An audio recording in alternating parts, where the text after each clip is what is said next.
ড্রামার শুরুতেই ইয়ান লুকিয়ে লুকিয়ে ডেমনগড ভ্যালি থেকে চলে আসছিল। আসলে সে চেনকে মিথ্যা বলেছিল যাতে করে চেন যেন তাকে নিয়ে টেনশন না করে। আসলে ইয়ান চাচ্ছিল সে একাই তার ভাইয়ের প্রতিশোধ নিবে। কিন্তু রাতের বেলা যখন ইয়ান সেখান থেকে চলে আসছিল তখন হঠাৎ করে কিছু কালো ছায়া তার উপরে আক্রমণ করে দেয়। সেই কালো ছায়াগুলো ইয়ানকে ধরে ফেলে আর তারা বলতে থাকে যে এর ভিতরে তো অনেক সুন্দর একটি কোর আছে, আমরা এই দেহটি গ্রহণ করব। আর তারা যখন ইয়ানকে মারতে যাবে তখন সেখানে চেন চলে আসে। চেন এসে বলে যে কার সাহস আছে দেখি আমার দেহ গ্রহণ করো তো। তখন চেনকে দেখে সবাই অনেক ভয় পেয়ে যায়। সবাই বলতে থাকে এটা তো সেই প্রাচীন রাক্ষস শাহ। এই কথা বলে সেই কালো ছায়াগুলো চলে যায়। তারা চলে যাওয়ার পরে চেন ইয়ানকে বলে যে তুমি আবারও আমাকে না বলে পালিয়ে যাচ্ছ, এটা নিয়ে তুমি এই কাজটা 2বার করলে। এটাতে ইয়ান বলে যে আমি আমার ভাইয়ের প্রতিশোধ নিতে যাচ্ছি, আর যেহেতু যে আমার ভাইয়ের দেহ দখল করে আছে সে তোমার আত্মীয়, তাহলে তোমার তো হয়তো এটাতে কষ্ট হবে, যার জন্যই আমি তোমাকে বলিনি। এটাতে চেন ইয়ানকে বলে যে তুমি আমার কথা এখন মনোযোগ দিয়ে শোনো। আমার জীবন একদম ফালতু ছিল, কিন্তু তুমি আমার জীবন অর্থপূর্ণ করে তুলেছ। আর যার জন্যই তুমি যখন সুস্থ হবে তখন আমি তোমার পাশে দাঁড়িয়ে তোমার সাথে সকল কাজ সম্পূর্ণ করব। এই কথা শুনে ইয়ান অনেক খুশি হয় আর সে চেনকে জড়িয়ে ধরে। তো এরপরে তারা সেখান থেকে চলে যাচ্ছিল। তারা যখন চলে যাচ্ছিল তখন সেই কালো ছায়াগুলো বলছিল যে 1000 বছরের পুনর্জন্ম চক্র, পবিত্র কুমারী আবারও পৃথিবীতে ফিরে আসেন, সর্বোপরি ভাগ্য সত্যি অনিবার্য। তো এই পরের দৃশ্যে দেখতে পাই চেন আর ইয়ান একটি জায়গায় এসে বসেছিল। চেন সেখানে এসে তার ভাই তিয়ানের কথা মনে করে, আর তিয়ানের কথা মনে করার পরে সে অনেক মন খারাপ করে। তো যাই হোক, এর পরের দৃশ্যে আমরা দেখতে পাই যে চেন আর ইয়ান বাজারের একটি দোকানে বসেছিল। তারা সেখানে বসে চ্যাংশি প্যাভিলিয়নের একটি ম্যাপ বের করে আর তারা পরিকল্পনা করছিল যে কিভাবে চ্যাংশি প্যাভিলিয়নের ভিতরে যাবে। আসলে এই চ্যাংশি প্যাভিলিয়নের ভিতরেই ইয়ানের কোরের আরো একটি অংশ ছিল যেটা কিনা তার গ্রহণ করতে হবে। তো এর পরের দৃশ্যে দেখতে পাই চেন আর ইয়ান তারা দুজনে চলে আসে চ্যাংশি প্যাভিলিয়নে। ইয়ান চেনকেও মেয়ে সাজিয়ে দিয়েছিল যেটাতে গার্ডরা যেন তাদেরকে সন্দেহ না করে। আর ইয়ানের এই কোরের যে অংশটা ছিল সেটার নাম ছিল লুইং ব্লেড।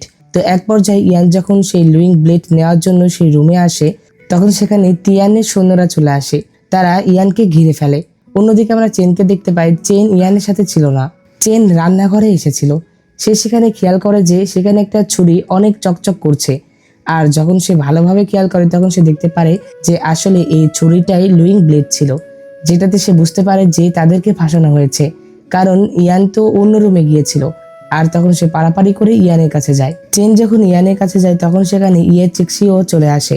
সে এসে চেনকে বাধা দেওয়ার চেষ্টা করে, কিন্তু শেষমেশ চেন তাদের বাধা ভেঙে ইয়ানের কাছে চলে আসে। সে ইয়ানের কাছে এসে লুইং ব্লেডটি দিয়ে দেয়, যেটাতে ইয়ান সেখান থেকে তার আরো একটি কোর পেয়ে যায়। এটাতে ইয়ানের শক্তিও বেড়ে যায় আর সেই সকল সৈন্যদের মেরে চেনকে নিয়ে সেখান থেকে চলে আসে। এই পরের দৃশ্য দেখতে পায় যে চেন আর ইয়ান বাজারের রাস্তা দিয়ে হাঁটছিল। তখন ইয়ান চেনকে বলে যে জানো, গতকালকে যদি চেক্সিও আমাদেরকে সাহায্য না করতো তাহলে তো আমরা গতকাল রাতেই ধরা পড়ে যেতাম। এটাতে চেন বলে যে তুমি এর মানে কি বোঝাতে চাইছো? তখন ইয়ান বলে যে চাংশি প্যাভিলিয়নের দক্ষ যোদ্ধার তো অভাব নেই, কিন্তু গতকাল রাতে আমার সাথে যে সৈন্যরা লড়াই করছিল তারা অনেক অদক্ষ ছিল। তার মানে চেক্সিও আমাদেরকে সাহায্য করার জন্য এরকম অদক্ষ যোদ্ধাদের নিয়োগ করেছিল। তো তারা কথা বলতে বলতে হঠাৎ করে তাদের সামনে একটি বিয়ের অনুষ্ঠান দেখতে পায়। সেটা দেখে চেন ইয়ানকে জিজ্ঞাসা করে যে ওইটা আবার কি? তখন ইয়ান বলে যে ওইটা হলো বিয়ে, তারা বিয়ের অনুষ্ঠানের আনন্দ উপভোগ করছে। এটাতে চেন বলে যে বিয়ে, এই বিয়েটা আবার কি? তখন ইয়ান বলে যে এটা এই দুনিয়ার একটি রীতি। এই জিনিসটা তখনই হবে যখন দুজন একে অপরের প্রেমে পড়বে এবং চিরকাল একসাথে থাকার শপথ নেবে। তারা সারা জীবন একে অপরের সঙ্গে থাকবে কোনো বিচ্ছেদ ছাড়াই। চেন যখন এটা শুনে তখন সেও বলে যে ইয়ান, আমিও তোমার সাথে সারা জীবন থাকতে চাই। কিন্তু সে যখন এই কথা বলে সামনে তাকায় তখন সে দেখে যে ইয়ান অনেক আগেই সামনে এগিয়ে গিয়েছিল, যেটাতে সে ইয়ানকে জোরে ডেকে বলে যে ইয়ান, তুমি কি আমার কথা শুনতে পেরেছো? তখন ইয়ান বলে যে কোন কথা? তখন এটাতে চেন আর তাকে সে কথা বলতে পারে না। তখন এটাতে চেন মনে মনে বলে যে জানো ইয়ান, আমিও তোমাকে বিয়ে করতে চাই এবং তোমার উপস্থিতি উপভোগ করতে চাই। চিরকাল আমি তোমার সাথেই থাকতে চাই। এরপরে তারা দুইজন একটি দোকানে চলে আসে আর সেখানে ইয়ান অনেক খাবার খাচ্ছিল। এটা দেখে চেন বলে যে ইয়ান, তুমি যা পাও তাই খাও, তুমি আমার কোনো চিন্তাই করো না। এটাতে ইয়ান বলে যে কেন, আমি আমার খাবার উপভোগ করতে পারি না? আর হ্যাঁ, যেহেতু তুমি আমাকে বলেছিলে তুমি আমার সাথে চিরকাল থাকতে চাও, তাহলে এটাতে অবশ্যই আমার তো ভালো মেজাজ আছে আর এই কারণেই আমি খাবার উপভোগ করছি। চেন যখন এই কথা শোনে তখন সে তো একদম অবাক হয়ে যায়। সে বলে যে তুমি এটা শুনেছিলে, তাহলে তুমি উত্তর দাওনি কেন? তখন এটাতে ইয়ান বলে যে আসলে আমার তোমার এই কথাটা শুনতে অনেক ভালো লাগছিল, যার জন্য আমি চাইছিলাম যে তুমি আবারও এটা রিপিট করো। এটাতে চেন যখন মন খারাপ করে তখন ইয়ান তাকে একটি বিড়ালের লণ্ঠন দেয়, আর তাকে বিড়ালের লণ্ঠন দিয়ে ইয়ান তাকে রাগ করতে মানা করে। এটাতে চেনও খুশি হয়ে যায়। তো এরপরে তারা সেখানে অনেক ড্রিঙ্কস করে। তো এরপর দেশে দেখতে পায় যে ইয়ান এত পরিমাণে ড্রিঙ্কস করেছিল যেটাতে সে অনেক মাতাল হয়ে যায়। তখন চেন তাকে কাঁধে করে নিয়ে যাচ্ছিল। চেন যখন তাকে নিয়ে যাচ্ছিল তখন ইয়ান বিভিন্ন কথা বলছিল। এক পর্যায়ে ইয়ান চেনকে বলে যে তুমি আমার সাথে চিরকাল থাকতে চেয়েছিলে, কিন্তু এটা অনেক বড় একটা ইচ্ছা। আমার মতে তোমার ডেমন গড ভ্যালিতেই ফিরে যাওয়া উচিত। এটাতে চেন বলে যে তুমি মাতাল হলেও হবে কি, তুমি এখনো একটা শপথ নিচ্ছ। তখন চেন ইয়ানকে বলে যে ইয়ান, সবকিছু শেষ হয়ে গেলে আমরা একসাথেই দানব রাজ্যে ফিরে যাব। এটাতে ইয়ান বলে যে ঠিক আছে, তুমি যেখানে যাবে আমি তোমাকে সেখানেই অনুসরণ করব। তো যাই হোক, এর পরের দৃশ্যে দেখতে পাই যে ইয়ান আর চেন আবারও চলে যায় তাদের সেই কোরের তৃতীয় অংশটি নিতে। তাদের কোরের তৃতীয় অংশের নাম ছিল গ্লাসড বিট। তো ইয়ান জানতে পারে যে সেই গ্লাসড বিটটা কোথায় আছে, যেটাতে ইয়ান একাই চলে যায় সেটা নেওয়ার জন্য। এক পর্যায়ে সে সেই গ্লাসড বিটের কাছে চলেও আসে। সে যখন সেটা নিতে যাবে তখন সেখানে ফাংশন চলে আসে। তো তখনই তাদের দুজনের ভেতরে আবারও ফাইট শুরু হয়ে যায়। কিন্তু এবার ফাইটের শুরুতেই ইয়ান ফাংশনকে অনেক আঘাত করছিল, কারণ এবার তার শক্তি ছিল। এক পর্যায়ে ইয়ান ফাংশনকে হারিয়ে গ্লিসড বিটটি নিয়ে নেয়। সে যখন সেটা তার ভিতরে গ্রহণ করে তখন তার ড্রেস আবারও পরিবর্তন হয়ে যায়। তো এইবার ইয়ান তার সম্পূর্ণ কোরই পেয়ে গেল। তখন সে সেখান থেকে চলে আসে। অন্যদিকে চেন ইয়ানের জন্য বাজারে অপেক্ষা করছিল। তখন সেখানে ইয়ান আসে। ইয়ান যখনই চেনের কাছে যাবে তখনই দেখতে পায় যে হঠাৎ করে ইয়ান অসুস্থ হয়ে পড়ে আর সে রক্ত বমি করতে থাকে।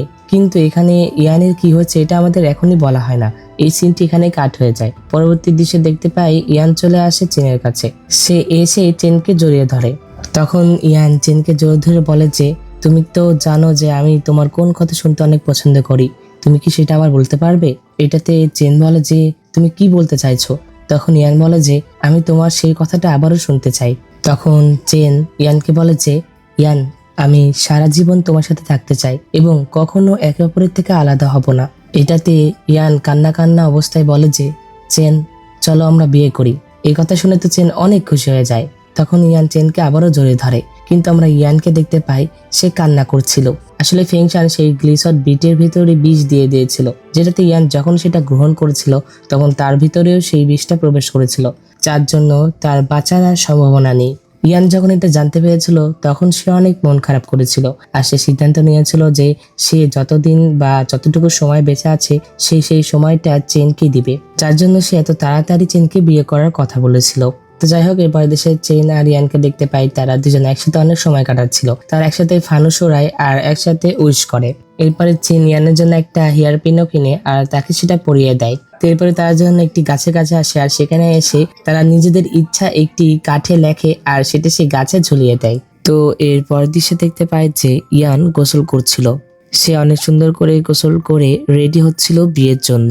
এরপরে সে তার ম্যাজিকের মাধ্যমে বিয়ের একটি পোশাক তৈরি করে আর সেটি সে পরে নেয়।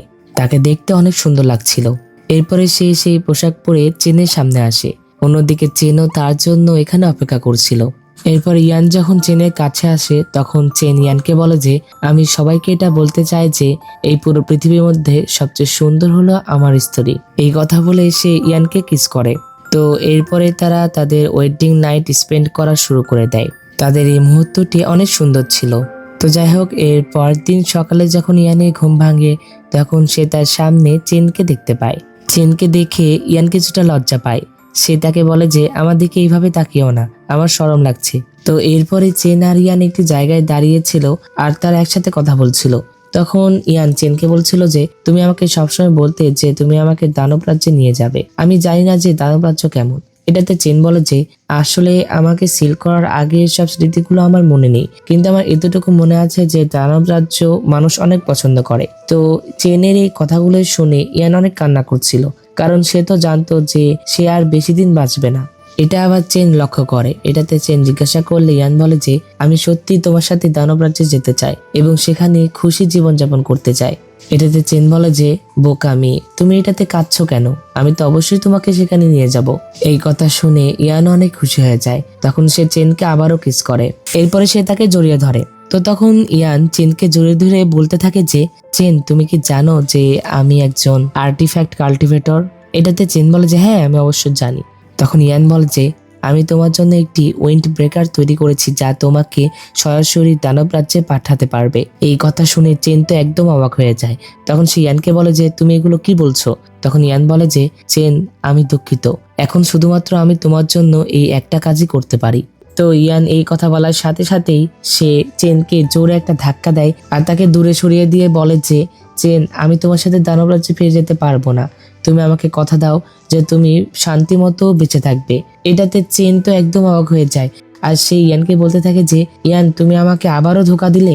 তখন ইয়ান কান্না করতে থাকে আর চেনকে বলতে থাকে যে তুমি আমাকে কথা দাও যে তুমি জীবিত থাকবে। কিন্তু চেন তো ইয়ানকে বারবার বলছিল যে তাকে যেন সে নামিয়ে আনে, কিন্তু ইয়ান তার কোনো কথা শুনে না। ইয়ান তার ম্যাজিকের মাধ্যমে চেনকে দানব রাজ্যে পাঠিয়ে দেয়। তো ভিডিওটি যদি ভালো লেগে থাকে তাহলে অবশ্যই একটি লাইক করে দাও, আর আমার চ্যানেলে নতুন হয়ে থাকলে চ্যানেলটি সাবস্ক্রাইব করে পাশে থাকা বেল বাটনটি অলে ক্লিক করে দাও, যাতে পরবর্তী ভিডিও নোটিফিকেশন সবার আগে তোমার কাছে পৌঁছে যায়। তো দেখা হচ্ছে পরবর্তী এক্সপ্লেনে, সে পর্যন্ত আল্লাহ তাআলা তোমাদের ভালো রাখুক, সুস্থ রাখুক এই কামনা করে আজকের ভিডিও এখানে শেষ করছি। চাই চিয়ান।